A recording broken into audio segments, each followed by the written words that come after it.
risalah atau pesan-pesan dari Imam Abul Qasim Al-Qushairi,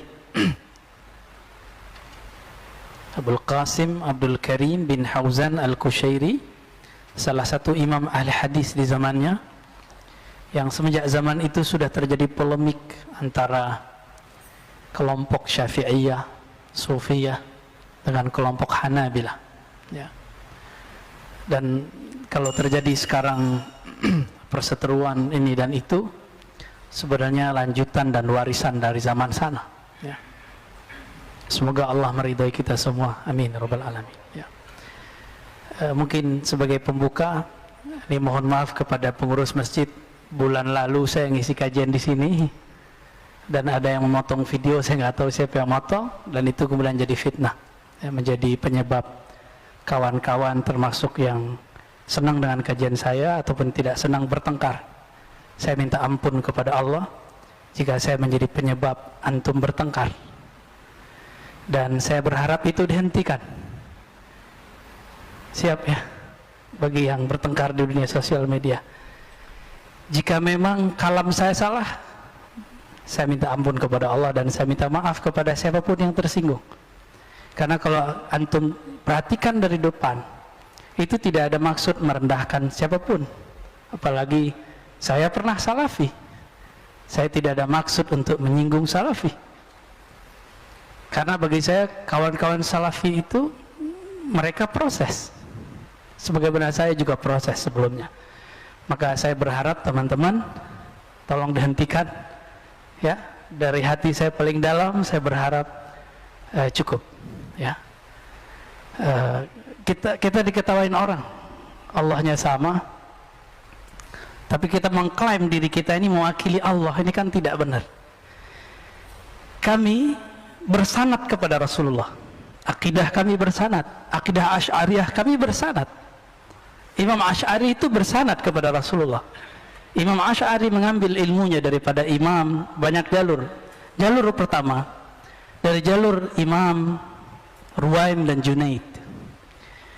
Mereka mengambil dari Imam Sarid Saqti, dari Ma'ruf Al-Kharhi, dari Daud At-Tai, Hubail Ajmi, Hasan Al-Basri, Ali bin Abi Thalib, Sayyidina Nabi sallallahu alaihi wasallam. Ini jalur spiritual. Imam Asy'ari juga punya jalur Ahlus Sunnah secara fikrah dan ilmu hadis, yaitu dari Imam Zakaria As-Saji.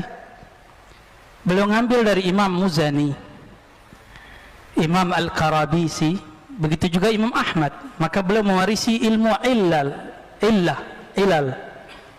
Ini ilmu yang sukar, hanya beberapa ahli hadis yang sanggup memahami bab ini. Zakaria As-Saji belum ngambil dari tadi beberapa orang tadi, dan mereka ngambil dari Imam Syafi'i. Imam Syafi'i ngambil dari Malik dari Ibnu Umar, dari Nafi', dari Ibnu Umar, dari Nabi. Tapi saya tidak pernah mengatakan akidah Asy'ari itu betul-betul mewakili akidah Rasulullah. Maka siapa yang mengkritik Asy'ari itu kritik ilmiah, bukan mengkritik Rasulullah sallallahu alaihi wasallam. Jika ada yang mengkritisi penampilan saya ini, bukan berarti mengkritisi Rasul sallallahu alaihi wasallam. Jika suatu saat saya berserban, nanti serban saya diejek orang, bukan berarti dia ngejek Rasulullah, dia ngejek saya. Jika saya berjenggot, lalu jenggot saya diejek orang, jenggot kambing lu gitu ya, bukan berarti orang itu ngejek Rasul. Sepakat? Tapi hari ini kawan-kawan kita karena mungkin terlalu semangat, ya kita maafkan juga, ya. Maka saya berharap baik teman-teman yang senang dengan kajian Ahlus Sunnah yang saya riwayatkan ini, ataupun yang tidak senang, tolong tahan diri, fa'fu, beri maaf, lapangkan, ya. Ngapain kita kemudian merusak diri kita dengan perasaan yang tidak baik. Dan teman-teman, dari hati yang paling dalam, kalau beragama itu bersihkan, jinakkan sifat sibaiyah. Sibaiyah ini yang dikatakan di dalam Al-Quran, mereka itu seperti kal, anjing. Ada lagi ulaika kal an'am, mereka seperti binatang ternak. Ini harus dijinakkan ketika kita beragama, sehingga kita tidak salah guna, nggak salah guna, ya. Nah, saya melihat antum yang senang kajian saya pun kok ada yang emosi gitu, ya. Padahal kita berpesan tolong jangan emosi. Kalau saya jadi asbab maka saya minta ampun kepada Allah, masa antum nggak minta ampun juga kepada Allah? Ya, baik, sepakat ya. Ya, kalau ini bergulir terus, oke, nggak masalah. Kita juga nggak takut mati kok. Ya. Siapa yang takut mati? Cuma kan lucu, sesama Muslim saling membunuh. Ya, di dalam darah saya tidak ada urat rasa takut sama sekali untuk kematian. Karena bagi saya itu pintu ketemu Allah, pintu ketemu Rasulullah Sallallahu Alaihi Wasallam. Jadi jangan coba-coba ancam saya dengan kata bunuh. Kita nggak takut. Ya. Para orang-orang yang kenal Allah nggak takut mati, Pak. Kecuali antum nggak kenal Allah Subhanahu wa Ta'ala. Ya. Tapi matinya yang terhormat kayaknya. Masa mati urusan beda faham, lucu. Ya, beragama jangan lucu. Beragama itu yang benar. Cukup dunia yang lucu. Ad-dunya itu la'ibun walahun. Sunda gurau ya lucu-lucuan kalau dunia. Baik. Maka saya tidak mau mengkultuskan apa yang saya ajarkan. Maka siapapun antum yang kritik, saya bukan kritik Allah dan Rasul. Itu kritik pemahaman kita dalam memahami riwayat-riwayat ulama ahlus sunnah. Ya. Antum ada yang marah nggak disebut tasbihnya seperti Yahudi? Ada yang marah nggak? Ada yang marah nggak? Mereka bilang kok tasbih ente kayak Buddha dan Yahudi, itu dikatakan dalam buku-buku zikir mereka. Kita biasa aja tuh, ya. Tapi kenapa tersinggung? Ya mungkin karena potongan itu. Maka yang memotong minta ampun juga lah kepada Allah. Ya. Dalam hal ini saya berharap ya kita beragama ad-din itu ya samhah al-hanifiyah. Beragama itu luas, beragama itu santai, beragama itu tidak ngotot-ngototan. Jangan dikit-dikit ngancem mau apa. Kalau antum merasa benar, ayo kita diskusi. Pintu kita terbuka untuk diskusi. Jangan coba-coba mancing hal-hal jihadis ya. Kita nggak takut mati kok. Tapi untuk apa? Ya lucu nanti kalau Muslim membunuh sesama Muslim. Kita tidak mau mengulang kembali kisah Khawarij berbunuh-bunuhan dengan atba' Sayyidina Ali. Kita nggak mau mengulang itu. Sepakat ya. Jadi nggak usah emosi juga kalau ada orang, karena saya tidak butuh dibela. Ya, intan surullah yang surkum, bela cukup Allah. Allah pun butuh dibela nggak? Belalah Allah dalam dirimu, maka Allah akan membelamu. Allah nggak butuh dibela. Allah itu ghaniyun 'anil alamin. Allah itu tidak butuh alam semesta. Kita ini bagian dari alam. Maka perjuangan kita itu bukan untuk membela eksistensi Allah, untuk membela sisi peran atau pengenalan kita terhadap Allah dalam diri kita. Itu maknanya ya. Intan surullah yang surkum. Baik. Sudah selesai? Kayaknya jantungnya berdebar-debar nih. Allahumma salli wa sallim wa barik ala nabiyyina Muhammad. Allahumma salli wa sallim. Ahadullah. Al-Fatihah. Bismillahirrahmanirrahim. Alhamdulillahirabbil alamin. Arrahmanirrahim. Maliki yaumiddin. Ya Rabbi ya Nasir. Shiratal ladzina an'amta 'alaihim ghairil maghdubi 'alaihim waladdallin. Kita masuk bab al-khalwah wal 'uzlah. Bab menyepi, berdiam diri ya, bersunyi-sunyi itu khalwah. Wal 'uzlah menyepi. Nah, jangan kebalik. Khalwat sudah jadi bahasa Indonesia, berkhalwat, mojok. Ini beda. Berkhalwat di sini berkhalwat untuk Allah Subhanahu wa Ta'ala. Uzlah menjauhkan diri dari manusia. Dua hal yang berbeda. Khalwat bisa dalam keramaian, tapi uzlah mesti dalam kesunyian, kesepian, tidak ada orang. Ini beda khalwat dan uzlah ya. Di sini ada hadis yang sangat panjang.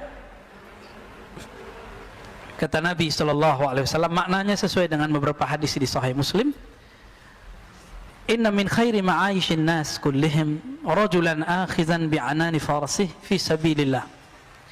Orang yang terbaik itu adalah orang-orang yang mempunyai kendaraan lalu dia bawa fi sabilillah. Kemudian Dikatakan di tengahnya, in sami'a faz'atan aw hay'atan kana ala matni farsi yabtaghi al-mauta aw al-qatla fi mazanni aw rajulan fi ghanimati lahu fi ra'si sha'fatin min hadhihi ash-shu'af aw fi batni wadin min hadhihi al-awdiyah yuqimu as-salata wa yu'ti az-zakata ya'budu rabbahu hatta ya'tiyahu al-yaqin laysa min nas illa fi khair. Ini terjemahan bebas saja ya, karena kalau terjemahan harfiah takut nggak bisa dipahami. Sebaik-baik orang itu yang punya kendaraan, lalu dia jadikan kendaraan itu untuk menghindari dari fitnah, kekacauan. Ngapain dia? Dia pergi ke gunung-gunung, ke tempat-tempat yang sunyi, sepi. Yuqimus shalah wa yu'tiz zakah. Dia mendirikan salat, dia menunaikan zakat, menunaikan hak-hak ubudiyah kepada Allah, ya'bud rabbahu, dia menyembah Allah Ta'ala hatta ya'tiyahul yakin, sampai datang keyakinan. Yakin di situ artinya kematian. Laisa minan nas illa fi khair, ya. Tidak ada pada manusia kecuali cerita kebaikan tentang dirinya. Qala al-ustaz, berkata imam pengarang kitab ini, al-khalwah sifatu ahli safwah. Khalwat itu bersunyi-sunyi meskipun dalam keadaan ramai, itu sifat dari orang yang kalbunya bening, ahlus safwah. Maka bisa kita bersunyi dalam diri meskipun dalam keramaian, membuang selain Allah, tapi kita lagi sedang bersama selain Allah. Antum bekerja tapi niatnya karena Allah. Antum sedang berkeramaian, macet. Coba kalau pikirannya juga macet, gawat nggak? Dibel orang dikit langsung nyolot. Ini ciri-ciri pikirannya belum berkhalwat. Maka bisa berkhalwat, mensunyikan diri dalam keramaian. Itu dia. Wal uzlah min amarati ahli al-wuslah. Adapun uzlah, menjauhkan diri dari manusia, ini adalah salah satu tanda-tanda dari orang-orang yang usul kepada Allah Subhanahu wa ta'ala, orang-orang yang sampai kepada Allah. Kapan uzlah dan khalwat ini dipakai? Imam Kushairi mengatakan, labudda lil murid fi ibtida'i sulukihi aw halihi. Murid itu di awal dia belajar mengenal Allah, ini bukan belajar sekedar belajar biasa. Bahkan mungkin sama ya, semua ilmu barangkali. Seorang murid jika ilmunya ingin mantap, maka dia harus terbebas dari semua gangguan. Sepakat nggak? Maka orang yang terlalu semangat, dia kuliah misalnya 2 sekaligus, biasanya mateng nggak? Nanggung di sini, nanggung di sana, walaupun dapat double degree. Biasanya begitu. Kecuali orang-orang yang dirahmati Allah. Ya.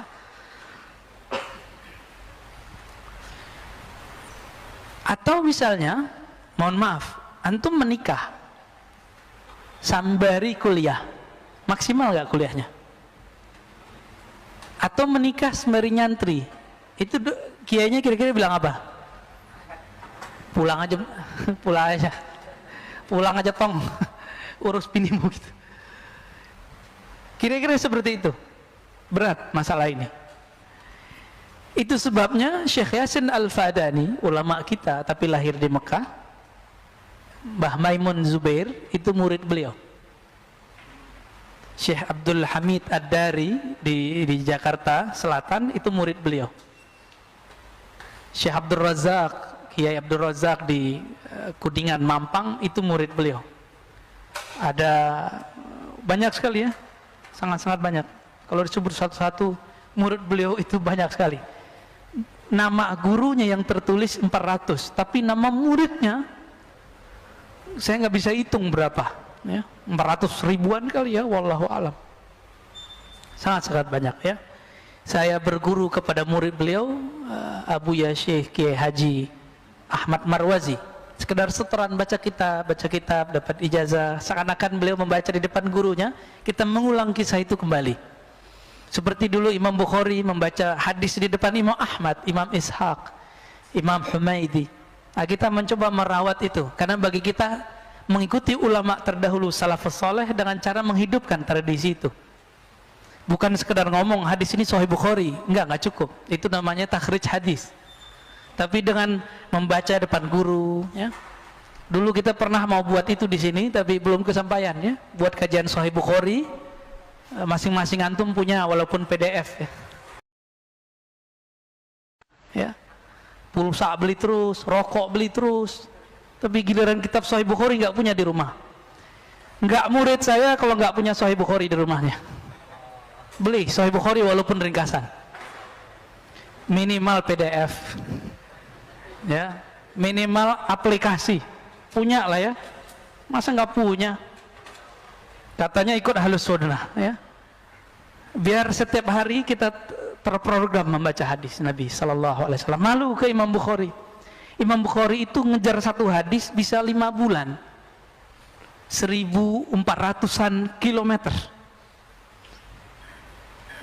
Nanti antum nggak perlu nyari, kita anterin hadisnya. Kita anterin ke masjid-masjid. Karena sekarang marhalahnya marhalah dakwah, sedangkan marhalah beliau itu marhalatur riwayah. Belum meriwayat. Maka harus dicari marahnya original, yang valid, yang sahih.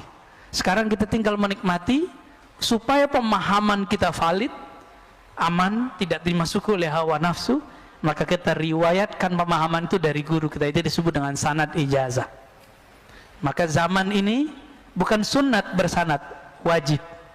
Karena banyak orang mengklaim hari ini Ahlus Sunnah, tapi sanadnya tidak jelas. Belum lama ini dari luar negeri ada sahabat kita ngirim, Ustadz, ini ada teman saya, dia membid'ahkan akidah Asy'ariyah, membid'ahkan bermazhab, membid'ahkan tasawuf, lalu kemudian menyebutkan sanadnya. Dikirimlah sanadnya. Ternyata sanadnya kepada ulama. Ada di Timur Tengah sana, Al-Utsaimin ngambil dari gurunya ngambil dari Umar Hamdan. Umar Hamdan siapa? Umar Hamdan seorang mursyid tarekat Sufiyah. Dia berakidah Asy'ariyah, bermazhab Maliki. Sampai ke atas semuanya orang Ahlu Sunnah wal Jamaah. Jadi semua aliran apapun hari ini sanadnya pasti nyambung kepada imam-imam yang 3 kategori itu yang kita sudah sering ulang-ulang. Siapa Ahlu Sunnah? Berakidah Asy'ariyah, Ahlu Sunnah wal Jamaah atau Maturidiyah, bermazhab yang 4, bertasawuf yang bersanad sahih. Kita ulang-ulang biar jadi hafal, ya.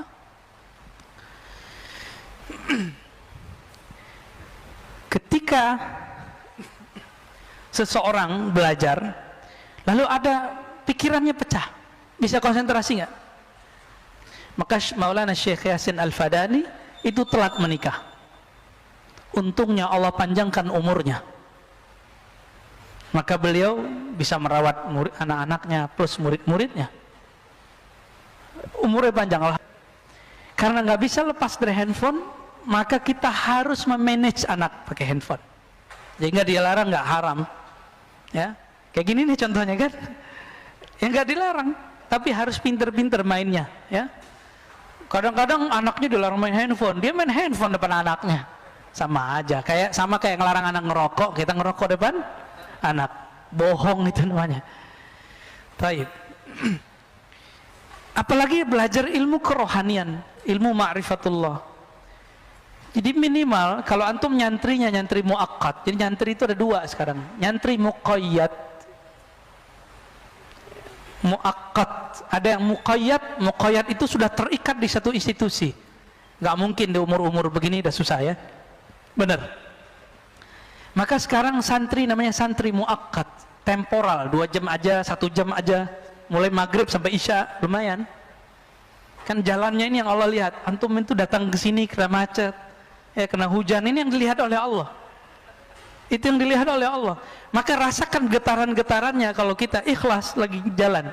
Walaupun antum ikut ajarannya mungkin belum benar, bahkan ikut ajarannya yang kurang pas, tapi karena tulus nanti Allah bimbing, tenang aja. Jadi siapapun sekarang yang nyerempet ke ajaran-ajaran tertentu, tapi kalau dia tulus kepada Allah, sahalallahu lahu tariqan ilal jannah, Allah mudahkan jalan dia. Surga dunia itu ilmu dan zikir, nggak ada lebih. Surga dunia cuma ilmu dan zikir. Ilmu ini bikin orang lupa sama istrinya, sama suaminya, sama anaknya, sama makannya. Coba aja nanti ngaji. Kita buat kajian di Ribat, Mulai dari jam 4, selesai jam 10 ngobrolnya, belum makan itu. Pas sudah selesai baru pada sendawa-sendawa semua, lupa makan. Jam 4 sampai jam 10 berapa jam tuh? 6 jam ya. Kok bisa? Itu ruhnya sedang makan. Ashabul Kahfi, kenapa mereka bisa tahan tertidur lama tapi terasa sebentar?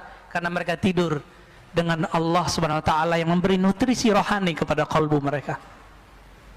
Ya. An-nasun niyam idza matu intabahu. Orang itu semuanya tertidur. Kalau mereka mati, kalau mereka tertidur barulah itu bangun. Ya. Baik. Jadi minimal ketika santri muaqqat, nanti handphonenya nggak diaktifin ininya, deringnya, ya, datanya, gitu ya, supaya nggak terganggu. Walaupun 2 jam, 1 jam setengah, tapi dilihat oleh Allah. Kan yang Allah lihat kolbu. Ada santri masuk ke pesantren, tapi hatinya di rumah. Ya, saya baru nyantri ketika kuliah, pesantren mahasiswa, khusus hadis. Jadi gelar LC saya bukan LC Timur Tengah ya, saya luruskan. Maka saya nggak pakai doktor MA aja dipakainya. LC itu kalau mau ngajar hadis baru saya pakai. Karena LC di situ adalah lisens dalam mengajarkan kutubus sittah, hadis-hadis Sahih Bukhari, Muslim, Abu Daud, Tirmizi. Yang mungkin jurusan doktor hadis pun belum khatam itu. Maka LC kita bukan LC S1 itu bukan. S1 Timur Tengah enggak. Tapi prinsip ngajinya memang dari sana, ya. Itu yang dipakai oleh Syekh Yasin dulu setiap Ramadan beliau khataman. Ya, yang dipakai oleh Syekh Ali Mustafa dulu di Riyadh, ya, oleh masyayikh kita dari dulu. Jadi jangan salah paham ya. Saya cuma belajar kepada ulama Suriah, ulama Yaman, ulama India, ulama Mesir secara informal. Tapi ketika saya belajar, hati saya full bersama beliau.